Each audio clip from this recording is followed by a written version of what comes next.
ഞാനിപ്പോ നിൽക്കുന്നത് കൊല്ലം ജില്ലയിലെ ചടയമംഗലം പഞ്ചായത്തിൽ അക്കോണം 6-ാം വാർഡിലാണ്. 17 വയസ്സുള്ളൊരു കുഞ്ഞു മോന്റെ ജീവൻ രക്ഷിക്കാൻ വേണ്ടിയാണ് ഇന്നിവിടെ എല്ലാവരും കൂടിയിരിക്കുന്നത്.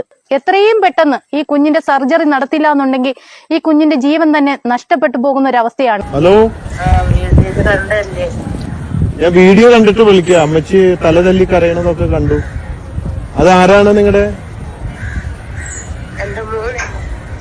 എവിടെയാണ് എല്ലാവരും? കാണിക്കാവോ? ആ, അറിയോ? എന്താ പേര്? അജിത്ത്. എവിടെയാ? ഏത് ഹോസ്പിറ്റലാ? സൂപ്പർ പശുവാറ്റി തിരുവനന്തപുരം അല്ലേ? എന്താണ് അസുഖം? മുഴയായിട്ട് ഇങ്ങനെ ക്യാൻസറിന്റെ ഇത് ആണോ? ഓപ്പറേഷൻ കഴിഞ്ഞോ? ഞാൻ ഇന്നലെ അറിഞ്ഞു ക്യാൻസർ ആണ്. ഇല്ല, ഓപ്പറേഷൻ ഒരു ചെറിയൊരു സർജറി ഉണ്ട്. എന്നാ? അത് ഈ ആഴ്ചയിലുണ്ടെന്നാ പറഞ്ഞത്. ആണോ? മോന് എത്ര വയസ്സായി?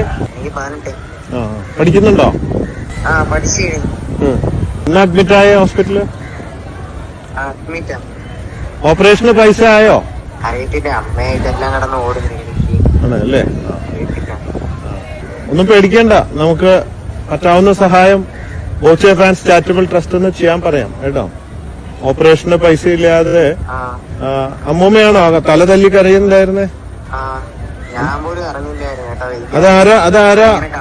ഞാൻ അത് കണ്ടിട്ടാണ് എനിക്ക് ആകെ വിഷമായി പോയത്. അവര് തല തല്ലി കരയുന്നൊക്കെ കണ്ടപ്പോ അതാരാണ്? അമ്മൂമ്മയാണോ? ശ്യാമ. അവരെവിടെ?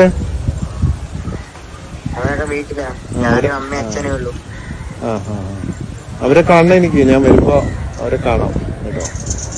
ഇത് വേണ്ട സഹായം ചെയ്യാൻ പറയാം. ഒന്നും പേടിക്കണ്ട, ധൈര്യമായിട്ടിരുന്നോ. ധൈര്യമാണ് ഏറ്റവും വലിയ മരുന്ന് കേട്ടോ. ധൈര്യമായിട്ടിരുന്നാലാണ്, ധൈര്യം ഉണ്ടെങ്കിലേ ഓപ്പറേഷനും മരുന്നൊക്കെ ഫലിക്കുകയുള്ളൂ കേട്ടോ. ഒന്നും പേടിക്കണ്ട. Okay okay. ഹണി റോസ് ബോച്ചെ വിഷയത്തിലെ ഏറ്റവും പുതിയ അപ്ഡേറ്റുകളിൽ ഒന്നാണ്. ഹണി റോസിന്റെ കാര്യം എടുത്തു പറയുകയാണെങ്കിൽ, ഹണി റോസിന്റെ റേച്ചൽ സിനിമയുടെ കേരളത്തിലുള്ള വിതരണത്തിലെ ഗോകുലം മൂവീസ് പിന്മാറിയിരിക്കുന്നു എന്നുള്ള ഒരു വാർത്തയാണ് പുറത്തു വന്നിരിക്കുന്നത്. ശരിക്കും ഇത് ഹണി റോസിന് ഏറ്റവും വലിയൊരു അടി തന്നെയാണ്. ഈ ഒരു റേച്ചൽ സിനിമ ഓൾറെഡി ജനുവരി 10 റിലീസാവാനിരുന്നതായിരുന്നു. അതിന്റെ തലേദിവസം മുന്നെയാണ് ഹണി റോസ് ബോച്ചയ്ക്കെതിരെ പരാതി കൊടുത്തതും ഈ ഒരു സംഭവം വലിയ രീതിയിൽ രൂക്ഷമായതും. എന്തായാലും ആ ഒരു ഒറ്റ പരാതി കൊണ്ട് ഹണി റോസിന്റെ കരിയർ തന്നെ പോയി എന്ന് വേണമെങ്കിൽ പറയാല്ലേ. കാരണം ആരൊക്കെ കൂടെ ഉണ്ടാകുമെന്ന് ഹണി റോസ് കരുതിയിട്ടായിരിക്കും ആ ഒരു പരാതി കൊടുത്തത്. പക്ഷെ വിചാരിച്ചതിന് നേരെ ഓപ്പോസിറ്റ് ആണ് ഹണി റോസിന് സംഭവിച്ചിരിക്കുന്നത്. ഹണി റോസ് കൊടുത്ത പരാതിയിൽ ഒരു തെറ്റുണ്ടെന്ന് ഞാൻ പറയുന്നില്ല. കാരണം അതൊരു സ്ത്രീക്ക് നേരെ അങ്ങനെ വരാൻ പാടില്ല. ഇപ്പം ബോച്ചെ അങ്ങനെ ഒരു സംബോധന ചെയ്തിട്ടുണ്ടെങ്കിൽ, ഡബിൾ മീനിങ്ങിൽ അദ്ദേഹം പറഞ്ഞിട്ടുണ്ടെങ്കിൽ അത് തെറ്റ് തന്നെയാണ്. അത് ശരിക്കും പറഞ്ഞാൽ സ്ത്രീ സമൂഹത്തിന് അംഗീകരിക്കാൻ പറ്റാത്ത ഒന്ന് തന്നെയാണ്. പക്ഷെ ഇവിടെ അങ്ങനെ പറയാനുണ്ടായ സാഹചര്യം, ഇപ്പം അദ്ദേഹം പറയുന്ന വാക്കുകളിൽ അങ്ങനെ ഒരു ഡബിൾ മീനിങ് കണ്ടെത്തുന്ന വെച്ചാൽ, നമ്മൾ നെഗറ്റീവായിട്ട് ഒരു കാര്യം ചിന്തിക്കാൻ നിന്നാൽ അത് ഫുള്ള് നമുക്ക് നെഗറ്റീവായിട്ടേ തോന്നുകയുള്ളൂ. പക്ഷെ നേരെ മറിച്ച് അതിലൊരു പോസിറ്റീവ് നമ്മൾ കണ്ടെത്താൻ ശ്രമിക്കുവാണെങ്കിൽ ശരിക്കും നമുക്ക് അതിലൊരു പോസിറ്റീവ് കാണാൻ പറ്റും. ബോച്ചെ പറയുന്ന കാര്യങ്ങളിൽ രണ്ട് വശം, ദ്വയാർത്ഥ മീനിങ് ആണല്ലോ ഉള്ളത്. അത് നെഗറ്റീവ് ചിന്തിക്കുന്നവർക്കും അതിന്റെ നെഗറ്റീവ് മീനിങ്ങും കിട്ടും, പോസിറ്റീവ് ചിന്തിക്കുന്നവർക്കും അതിന്റെ പോസിറ്റീവ് മീനിങ്. അതാണ് പുള്ളിക്കാരൻ അങ്ങനെ പറയുന്നത്. അത് അങ്ങേരുടെ ഒരു ശൈലിയാണ്. ഡബിൾ മീനിങ്ങിന്റെ രാജാവ് എന്നാണല്ലോ നമ്മൾ ബോച്ചെ അറിയുന്നത്. എന്തായാലും ഇനി അദ്ദേഹം അങ്ങനെ ഒരു ഡബിൾ മീനിങ് പ്രയോഗം നടത്തില്ല എന്ന് തന്നെയാണ് കോടതിയിലൊക്കെ പറഞ്ഞിട്ടുള്ളത്. അപ്പൊ നമ്മുടെ റേച്ചൽ സിനിമയുമായി ബന്ധപ്പെട്ട് ഹണി റോസിന്റെ ആ ഒരു ഗോകുലം മൂവീസിന്റെ ആ വാർത്ത നമുക്കിത് കേട്ടു നോക്കാം. ഹണി റോസിന്റെ ഏറ്റവും പുതിയ ചിത്രമായ റേച്ചലിന്റെ വിതരണത്തിൽ നിന്ന് പിന്മാറിയിരിക്കുകയാണ് ഗോകുലം മൂവീസ്. ഹണി റോസുമായി ബന്ധപ്പെട്ട വിവാദങ്ങൾ ഒരു ഭാഗത്ത് കത്തി നിൽക്കുകയാണ് ചിത്രത്തിന്റെ വിതരണാവകാശത്തിൽ നിന്ന് ഗോകുലം മൂവീസ് മാറിയിരിക്കുന്നത്. മലയാളത്തിൽ ചിലവേറിയ നിരവധി സിനിമകൾ നിർമ്മിക്കുകയും വിതരണം ചെയ്യുകയും ചെയ്യുന്ന ഗോകുലം മൂവീസ് പ്രമുഖ വ്യവസായി ഗോകുലം ഗോപാലന്റെ ഉടമസ്ഥതയിലാണ് ഉള്ളത്. അവരെ സംബന്ധിച്ച് ഈ ഒരു ചിത്രം ഏറ്റെടുക്കുന്നതും അത് വിതരണം ചെയ്യുന്നതും അത്ര വലിയ കാര്യമൊന്നുമല്ല, വളരെ അവരെ സംബന്ധിച്ച് ഏറ്റവും ചെറിയൊരു കാര്യം തന്നെയാണ്. പക്ഷെ എന്തുകൊണ്ട് അവർ ഇതിൽ നിന്ന് പിന്മാറി എന്നൊരു ചോദ്യമാണ് ഇപ്പോൾ വന്നുകൊണ്ടിരിക്കുന്നത്. കടുത്ത വിവാദങ്ങളുടെ പശ്ചാത്തലത്തിൽ നടത്തിയ ഈ പിന്മാറ്റത്തിൽ വലിയ ദുരൂഹതയും നിലനിൽക്കുന്നുണ്ട്. ജനുവരി 10 റിലീസാകാനിരുന്ന ആ ഒരു സിനിമ പിന്നെ ഫെബ്രുവരി ലാസ്റ്റോട് കൂടി തന്നെ അത് റിലീസാകുമെന്നും, അതായത് പാൻ ഇന്ത്യ മൂവീസ്, അത് 5 ഭാഷകളിലെ അതിന്റെ ഡബ്ബിംഗ് നടന്നുകൊണ്ടിരിക്കുകയാണ്.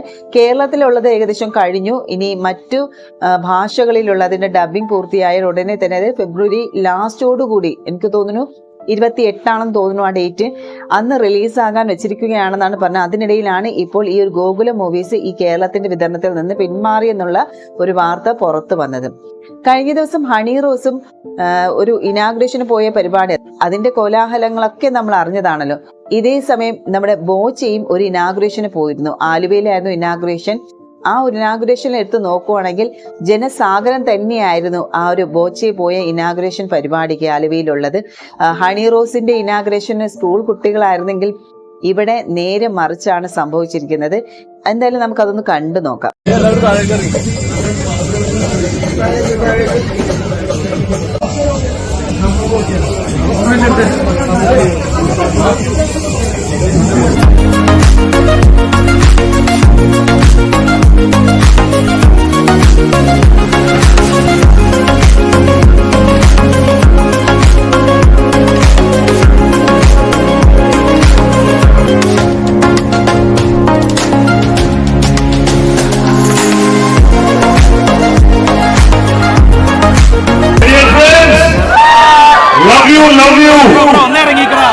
ആദ്യമായിട്ട് എനിക്ക് മാപ്പാണ് പറയാനുള്ളത്.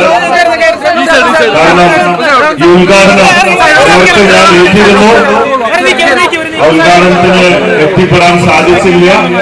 ഞാൻ പറയേണ്ട ആവശ്യമില്ലല്ലോ, നേരത്തെ പറഞ്ഞ അല്പം തിരക്കായിരുന്നു, ജയിലിലായിരുന്നു. അതുകൊണ്ട് എത്തിപ്പെടാൻ സാധിക്കാത്തതിൽ അന്ന് ഏറ്റവും ഉദ്ഘാടനം, അതിനുവേണ്ടി ഇതിന്റെ ഓണറിനോടും നാട്ടുകാരോടൊക്കെ മാപ്പ് ചോദിക്കുകയാണ്. ഞാൻ എന്റെ ജീവിതത്തിൽ അറിഞ്ഞുകൊണ്ട് ആരെയും ഉപദ്രവിക്കാനോ വിഷമിപ്പിക്കാനോ സങ്കടപ്പെടുത്താനോ ഒന്നും പോവാറില്ല. നിങ്ങൾക്കറിയാം, പറ്റാവുന്ന സഹായമൊക്കെ പറ്റുന്ന സമയത്തൊക്കെ ചെയ്തിട്ടുണ്ട്. അതുകൊണ്ട് ആരോടും വൈരാഗ്യമോ ദേഷ്യമോ അങ്ങനെ ഒന്നുമില്ല. എന്റെ മുദ്രാവാക്യം conquer the world with love. അറിഞ്ഞുകൊണ്ട് മനഃപൂർവ്വം ഒരാളെ ഞാൻ ഉപദ്രവിച്ചിട്ടില്ല. എങ്കിൽ പോലും, മനഃപൂർവ്വം അല്ലെങ്കിൽ പോലും ആർക്കെങ്കിലും എപ്പോഴെങ്കിലൊക്കെ എന്റെ വാക്കുകൾ കൊണ്ട് വിഷമിച്ചിട്ടുണ്ടെങ്കിൽ അവരോടൊക്കെ ഞാൻ സോറി പറയാൻ എനിക്ക് യാതൊരു വക ഈഗോ കോംപ്ലക്സ് ഒന്നുമില്ല എന്നതാണ് ഞാൻ വ്യക്തമാക്കുന്നത്. അപ്പൊ ഹണി റോസും ബോച്ചെ വിഷയത്തിൽ എന്തുമാത്രം അന്തരമുണ്ടെന്ന് മനസ്സിലായല്ലോ. കാരണം ഹണി റോസ് ചെയ്തത് ഹണി റോസിന് തന്നെ തിരിച്ച് സ്വന്തം കുഴി സ്വയമായിട്ട് കുഴിച്ചു എന്നുള്ള രീതിയിലായിപ്പോയി. ഇപ്പം ഹണി റോസ് ചെയ്തത് തെറ്റാണെന്ന് പറയുന്നില്ല. കാരണം ഹണി റോസിന്റെ വസ്ത്രവിധാനമായിരുന്നു ഇതിന് മെയിൻ ആയിട്ടുള്ള വില്ലൻ എന്ന് പറയുന്നല്ലേ. അവർ മാന്യമായിട്ട് രീതിയിൽ, നല്ല സഭ്യമായിട്ട് രീതിയിലുള്ള വസ്ത്രധാരണമായിരുന്നുവെങ്കിൽ ഒരു പക്ഷേ ഈ ഒരു വിജയം അവരുടെ തന്നെ ആകുമായിരുന്നു. ഒട്ടുമിക്ക ആളുകളും ഹണി റോസിനെ തന്നെ സപ്പോർട്ട് ചെയ്യുമായിരുന്നു. ഇപ്പം കഴിഞ്ഞ ദിവസം ഒരു ഇനാഗ്രേഷന് പുള്ളിക്കാരി വന്നപ്പോഴത്തേക്ക് അത്യാവശ്യം മാന്യമായിട്ടുള്ള ഡ്രസ്സ് തന്നെയാണ് വന്നത്. കാരണം ഒരു തെറ്റൊന്നും പറയാനുള്ള ഒരു സാഹചര്യമൊന്നും ഇല്ലായിരുന്നു. ഒരു പക്ഷെ ആളുകൾ ഇനിയും അങ്ങോട്ട് വരുമ്പോൾ ഹണി റോസ് ഇതുപോലെയുള്ള നല്ല വേഷങ്ങൾ ധരിക്കുമെന്ന് തന്നെ വിചാരിച്ചിരുന്നു. പക്ഷെ അവിടെയും തെറ്റിച്ചു. എന്നെ തല്ലണ്ട, ഞാൻ ഒരിക്കലും നന്നാവൂല എന്ന് പറയുന്ന ഒരു പാട്ടില്ലേ, അതുപോലെയായി സംഭവം.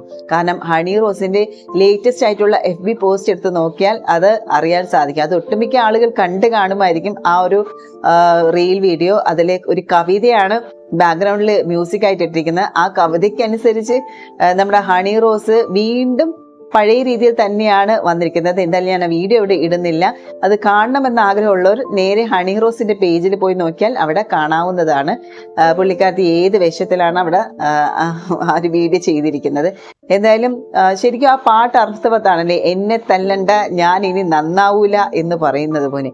ഒരു പക്ഷേ ഹണി റോസ് എന്ന ഒരു വ്യക്തി അങ്ങനെയാണ്. ഇനി ഒരിക്കലും ഒരു മറ്റൊരാൾക്ക് വേണ്ടിയിട്ട് അത് മാറ്റം സംഭവിക്കും എന്ന് നിങ്ങൾ ആരും കരുതണ്ട എന്നുള്ള രീതിയിലായിരിക്കാം പുള്ളിക്കാരി ആ ഒരു വീഡിയോ പോസ്റ്റ് ചെയ്തത്. ശരിക്കും വീണ്ടും ഇനി ഇതുപോലുള്ള വേഷങ്ങളിലാണ് ഇനാഗ്രേഷന് വരുന്നെങ്കിൽ ഒരു പക്ഷേ നല്ല രീതിയിൽ അവരുടെ കരിയറിനെ ബാധിക്കുമെന്ന് തന്നെ പറയാം. പിന്നെ സഭ്യമായ വേഷം എന്ന് പറയുന്നത് നമ്മുടെ സമൂഹത്തിന്റെ ഒരു കൾച്ചർ തന്നെയാണല്ലേ. ഇന്നത്തെ യുവതലമുറകൾക്ക് ഒരു മാതൃകയാകേണ്ടവരാണ് ഇവരൊക്കെ. പക്ഷേ ഇതിനെ എതിനായിട്ട് പ്രവർത്തിച്ചാൽ എന്തായിരിക്കും ഇവിടുത്തെ ഒരു സ്ഥിതി?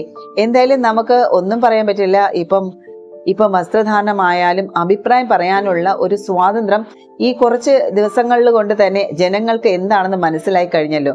അതുകൊണ്ട് തന്നെ ഇനി ഇതിന്റെ ചുവട് പിടിച്ച് ആരൊക്കെ എന്തൊക്കെ ചെയ്യുമെന്നുള്ളത് കണ്ടു തന്നെ അറിയാം.